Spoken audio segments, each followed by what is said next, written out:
Good morning. So we'll continue with the fourth module, normalization, database design theory. So in this particular module, so we'll be learning several techniques where we will normalize the database. So the normalization is one concept where we process the relations, or in simple terms, if I want to mention, so it is a refining process where we redefine the tables, their attributes, so that we will not get into any sort of inconsistencies when we perform insert, update, and delete operations. Not just that, so we will also overcome the problem of some anomalies. So we'll discuss what is an anomaly also, and that it will lead to efficient storage and querying mechanisms.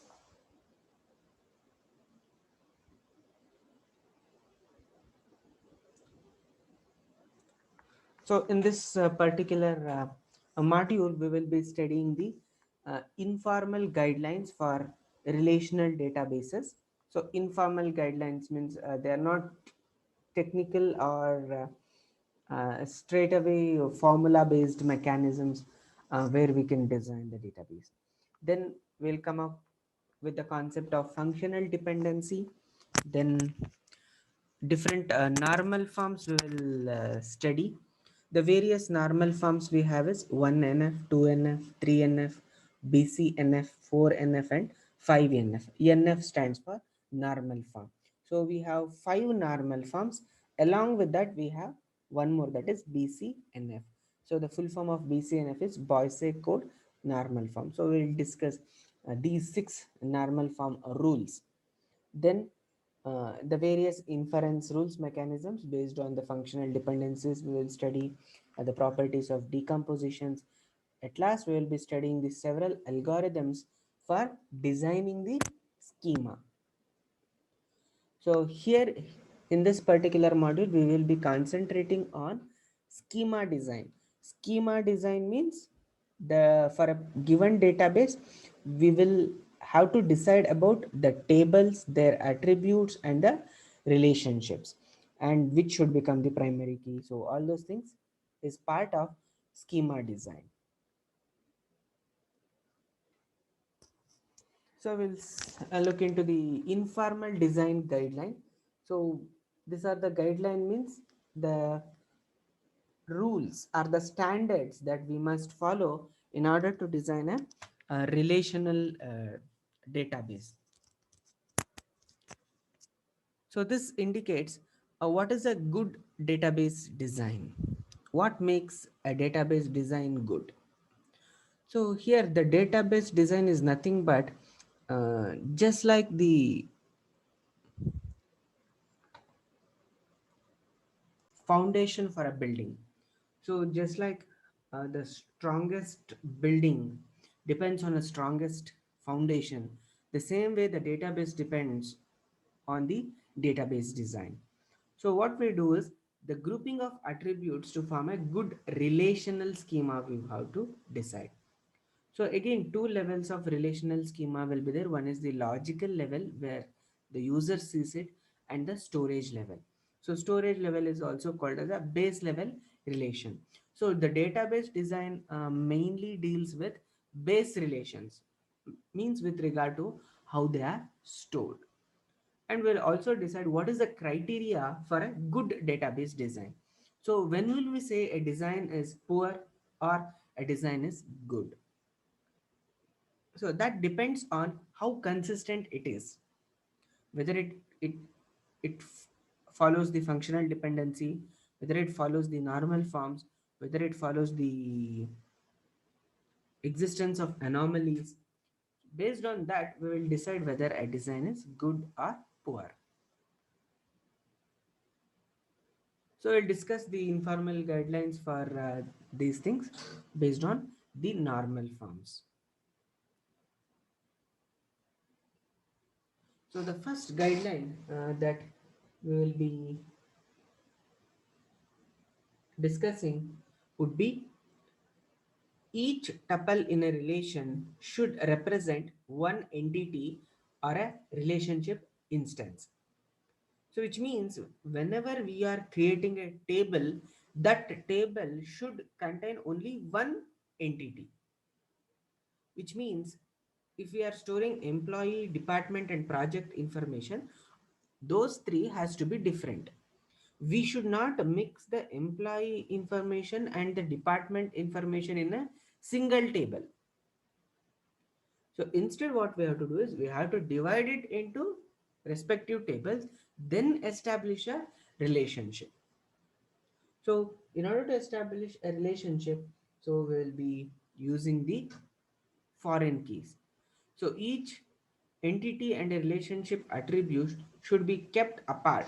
So as much as possible. So entity and a relationship attribute should be different, which means employee entity should be different, department entities should be different, and the relationship that is the works for will be another table. So here we will be studying in a database how we have to divide it into tables.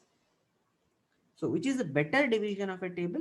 So that is a um, database design. So design a schema that can be explained easily relation by relation.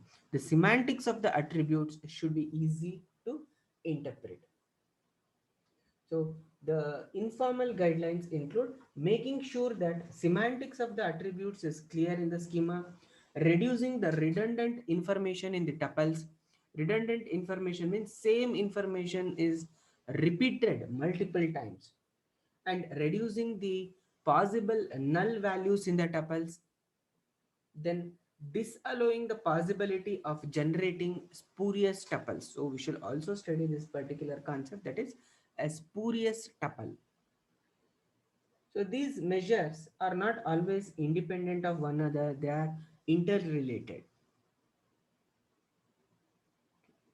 So a simplified version of company relational database we have over here.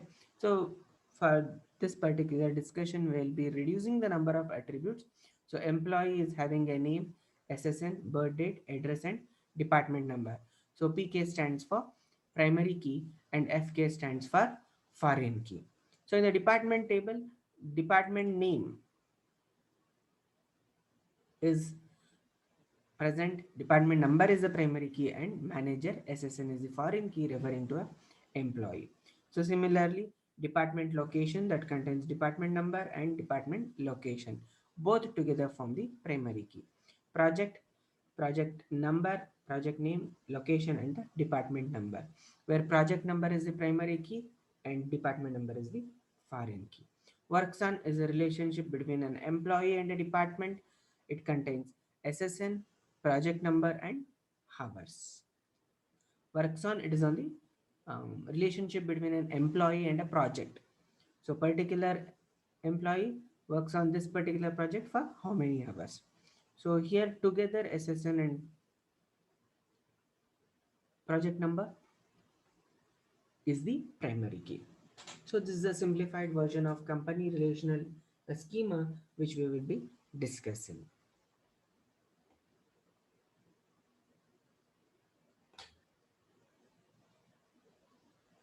So imparting a clear semantics to attributes. So semantics of a relation refer to the meaning or interpretation. So when we look at the word itself, so we must understand what it is. So that is a semantics. So which means the attribute names where we choose should also be relevant.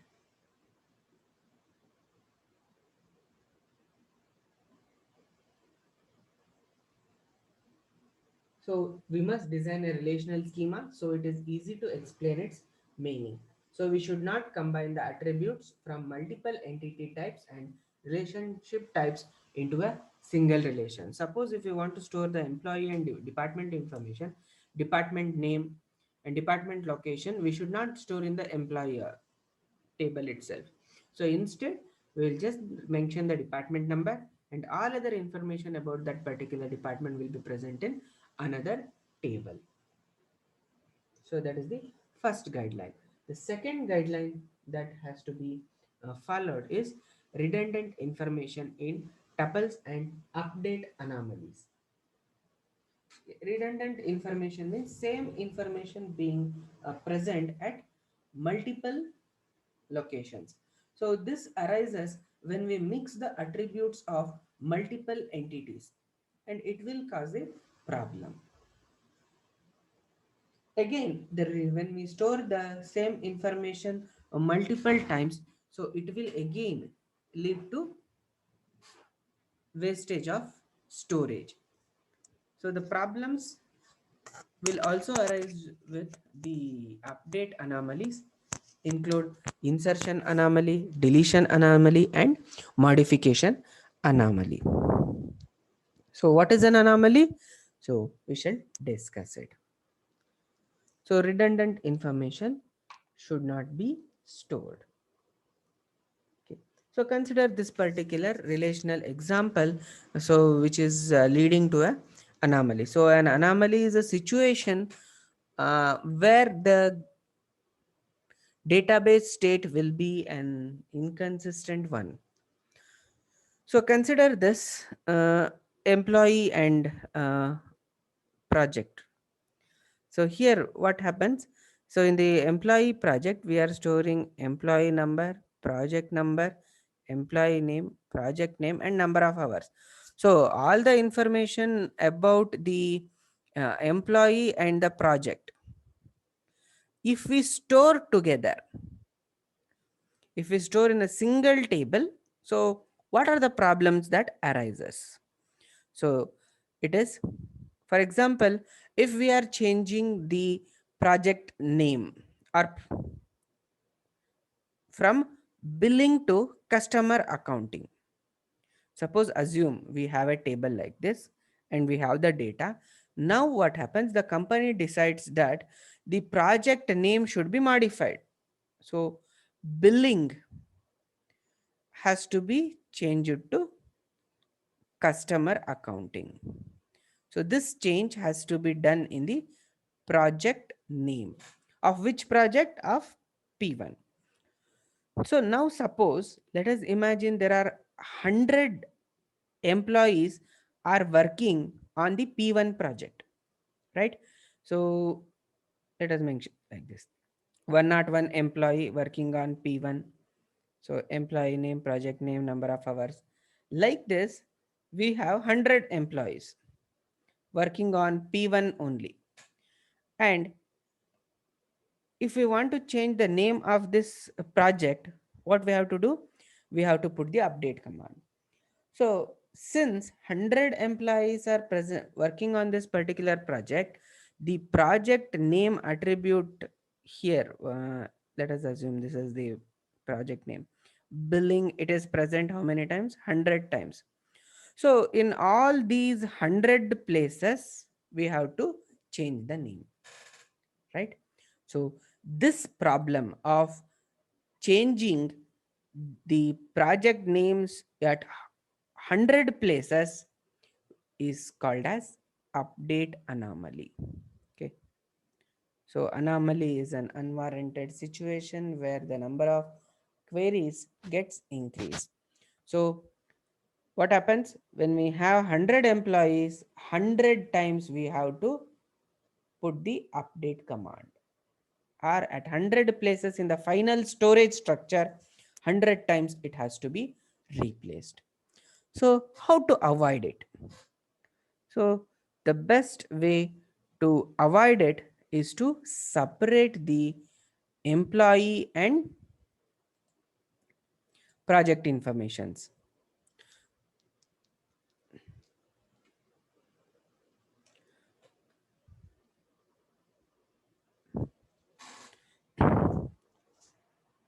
So this is regarding the update anomaly. So now let us look at how the same issue will cause the insert anomaly. Suppose a new company undertakes a new project. So can we add it into the database? So we cannot insert a project unless and until an employee is assigned to it. Because look at the design. In the design part, both employee and project numbers are the primary keys, because employee is identified by employee number and the project is identified by the project number. So if we want to add a new project to this, so what we have to do? So we'll be inserting the data. So when inserting a data, new project, so let us call it as a P5. P5 is a new project will be issuing. So let us imagine it is related to a road construction. So road. So but what about the rest of the attributes? So rest of the attributes belong to the employee. So what is the employee number of a new project? So our employee name or the number of hours of work. So that has to be decided. So which means when we want to insert a project, or when the company undertakes a new project, we cannot create a project unless we assign it to some employee, right? So this is a problem with insertion of a project. So this type of anomaly is called as insert anomaly.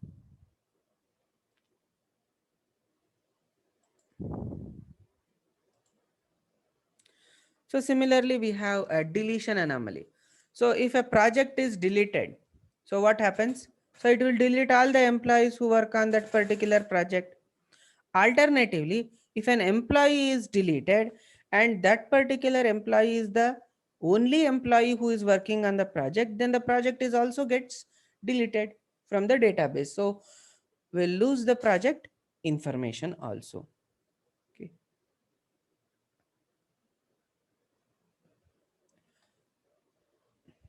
So deletion anomaly is a situation where deleting an entity will delete another entity also, and the existence of an entity is lost.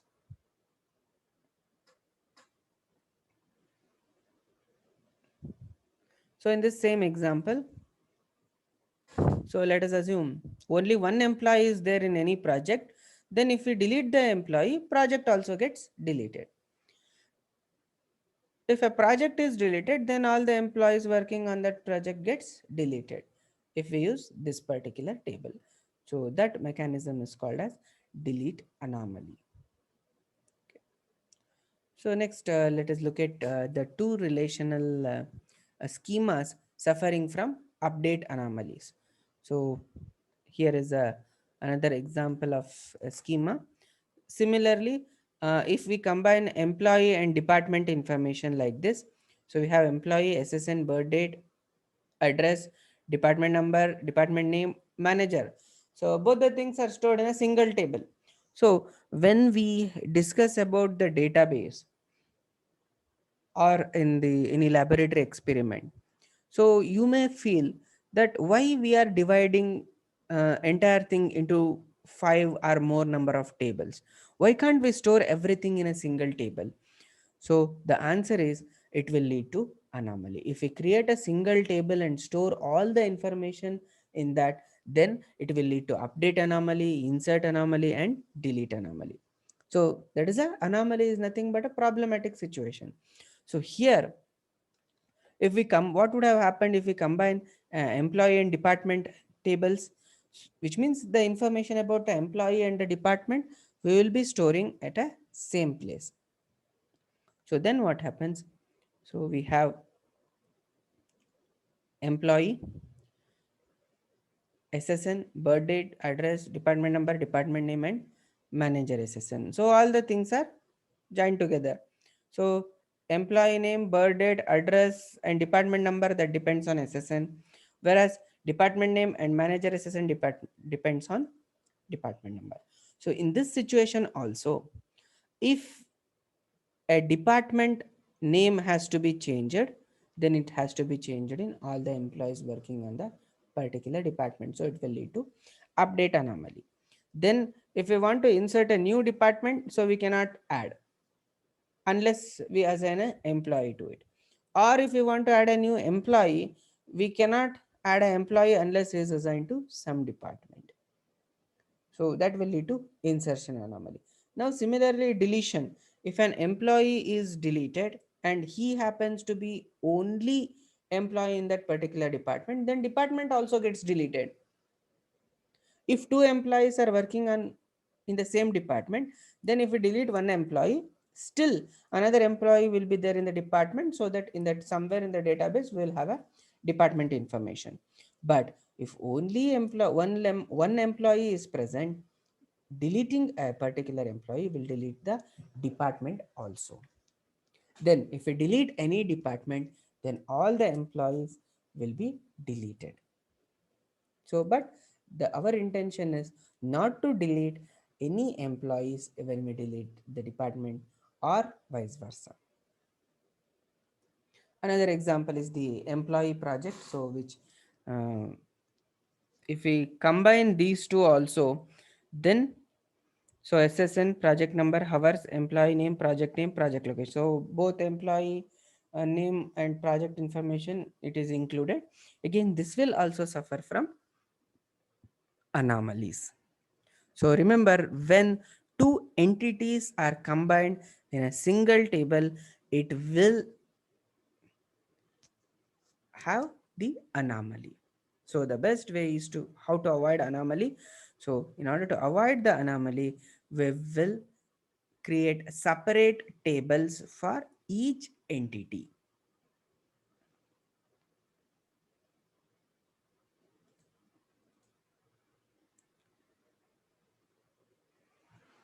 So this is the data that is inserted into those particular tables.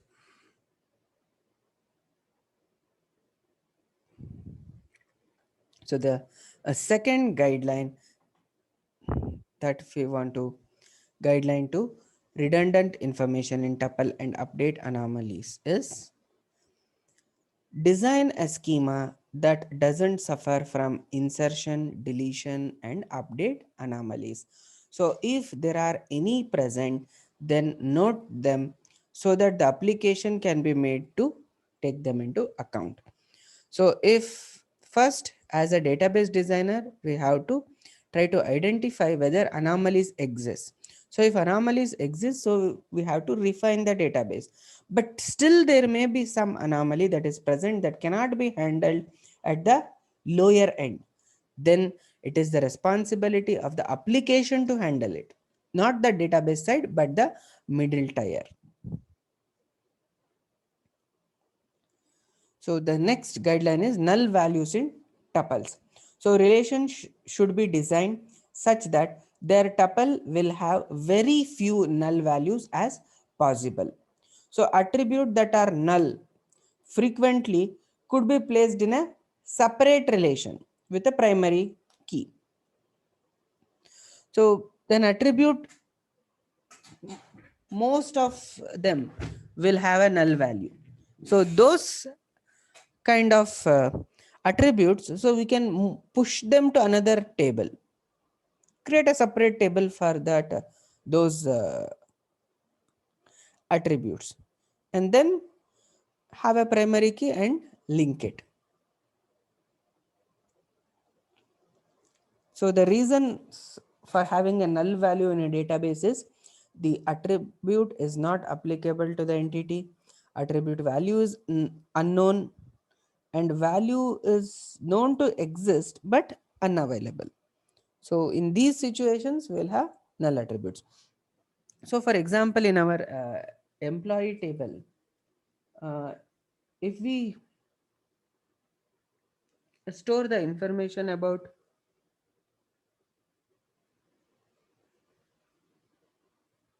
the degree of a employee, then most of the employees may have a degree. Then suppose if we have a column for master degree, then most of the employees may not have the master degree. So most of the rows will have a null value in place of master degree. Then it will lead to the design issues. So we can push that master degree column to a new table with a primary key. For example, if it is an employee, then we can use SSN as the primary key. So we can create a new table with SSN, then master degree.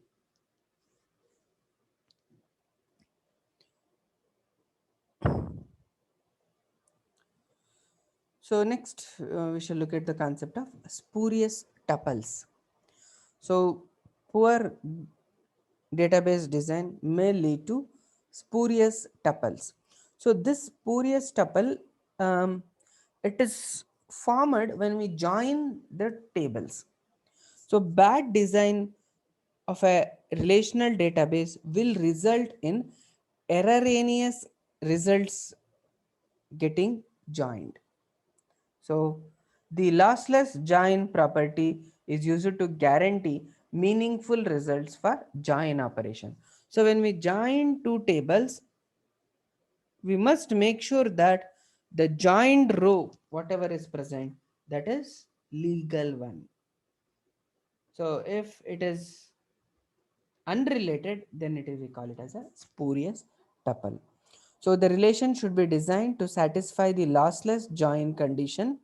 No spurious tuples should be generated by doing a natural join of any relation. So natural join means two relations or two tables having a same attribute.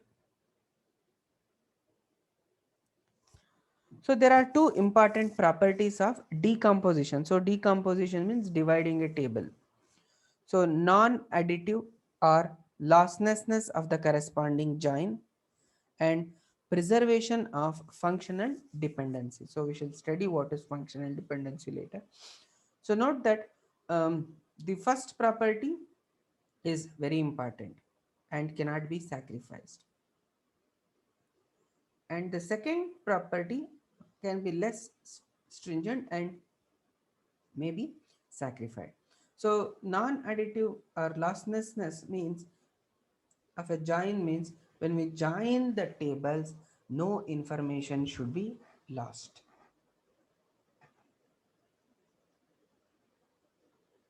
So now before discussing that, so we shall look into the functional dependency. So far we have discussed only informal measures of database design. So now uh, we will look into more formal tool of analysis of relational schemas, so that will enable us to detect and describe some of the concepts that we studied, like spurious tuples, anomalies, those things. The most important concept in relational schema design theory is the functional dependency. So, what is a functional dependency? So, functional dependency is a constraint between two sets of attributes from the database. Right? So, suppose we have n number of attributes.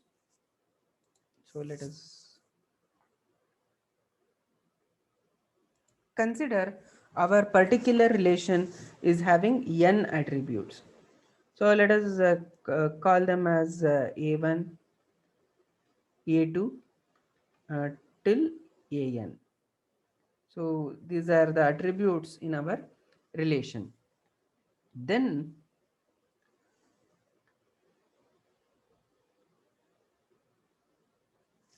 there may be attributes which depends. So for example, one set of attributes will be determining the value of another set of attributes. So that dependency, we call it as a functional dependency. So functional dependencies are used to specify the formal measures of good relational designs. Functional dependencies and the keys, or the primary keys, are used to define the normal forms. Okay. So functional dependencies are the constraints which are derived from the meanings and interpretations or interrelations of the data attributes. A set of attributes X functionally determines a set of attributes Y if value of X determines the unique value for Y. So in our example, this set we can call it as X, this we call it as Y. So X set of attributes will uniquely determine the value of Y set of attributes. So let us consider the employee relation. So in employee relation, what happens? So we have SSN, or in our case, consider the example of a student only. So in student relation, we will be having USN, name,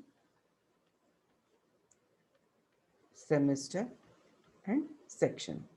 So in when we have these set of attributes, we have to identify the attribute which will uniquely determine the value of a name, or value of a semester, value of a section, or the value of USN.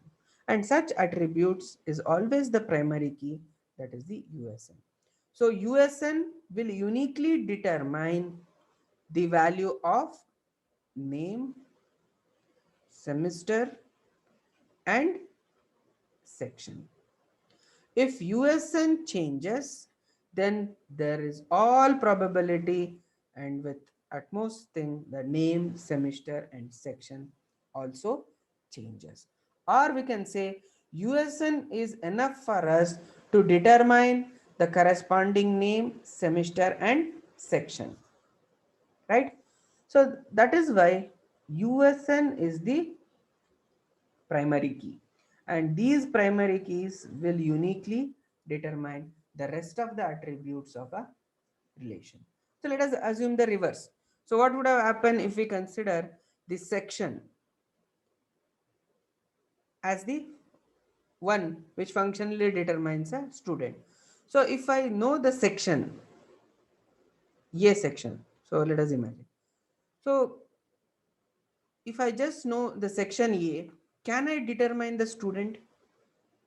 So in A section, there may be 100 students, or any number of students in that case. So we cannot uniquely determine a student. So section we cannot use because there are multiple people in the same section. Then can we use semester? So semester is equal to 5. So if we know this particular information, can we identify a student uniquely? And again, it is no, because in a fifth semester there may be 150 students. So we cannot identify a student uniquely. Uniquely means we just need one student. With name, is it possible? Again, there may be students having same name.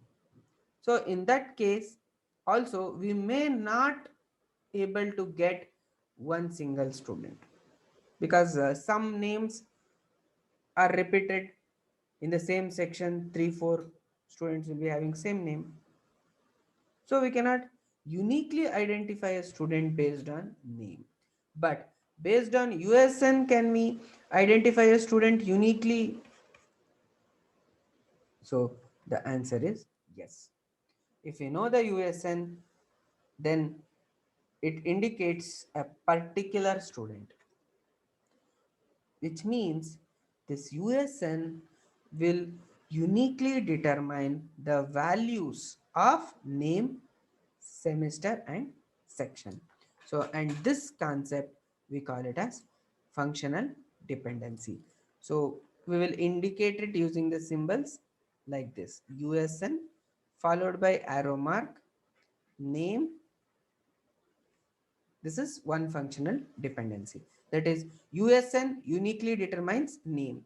So similarly, we can write like this: USN uniquely determines semester.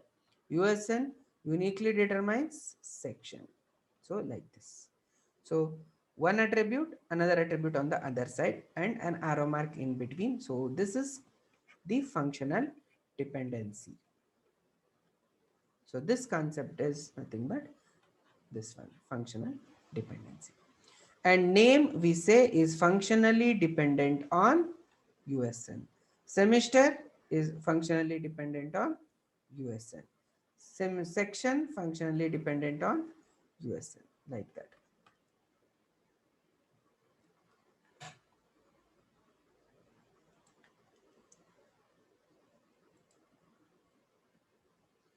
So a functional dependency, we will write it using x arrow mark y. It holds whenever two tuples have the same value for x must have the same value for y. So the meaning of this statement is if USN is same like this 18CS050, if this is the USN, then if we query for this particular USN, we will get a name, sem and section. So another tuple, if I want to get this, when we give this particular USN, then name, sem, section should be same, right? So for any two tuples T1 and T2 in any relational states, it is valid if they give the same values.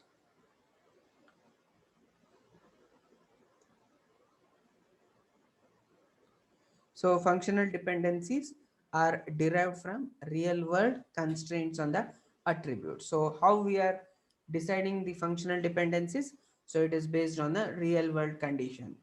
So what is the real world condition? So the condition in the real world is USN should be unique. No two students should have a same value for the USN. So those kind of rules are defined by the application, or we also call it as real world constraints.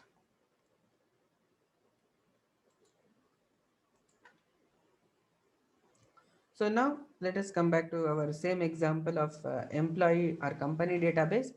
So in that, it is the social security number that will be determining the employee names, and the project number will uniquely determine the project name and the project location,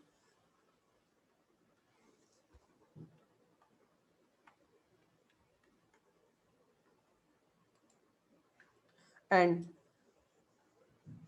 SSN and project number will uniquely determine the hours. So we can have two attributes on the other side also.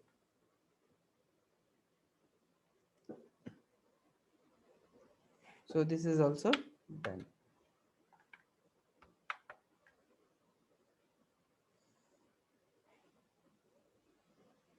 So depending on the primary keys that are present in our table, so we can write the attributes before arrow mark and after arrow marks.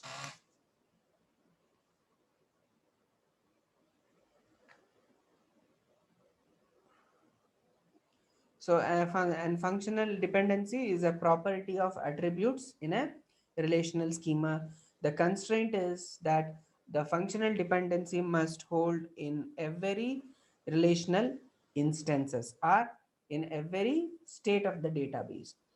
If K is a key of a relation R, then K functionally determines all attributes in R. So this is the condition, another constraints. So it is a function, it is the primary key or a key. Primary, usually we call it as primary key, but actually primary key is the one we designate. So it is actually the composite key. We have unique keys. So different terms are there. So unique key will also come into picture if nulls are not allowed. So we will never have two distinct tuples with T1 of k equal to T2 of k. So two tuples cannot have same value for a key. So that is the constraint. So based on these functional dependency concept, we will have normalizations.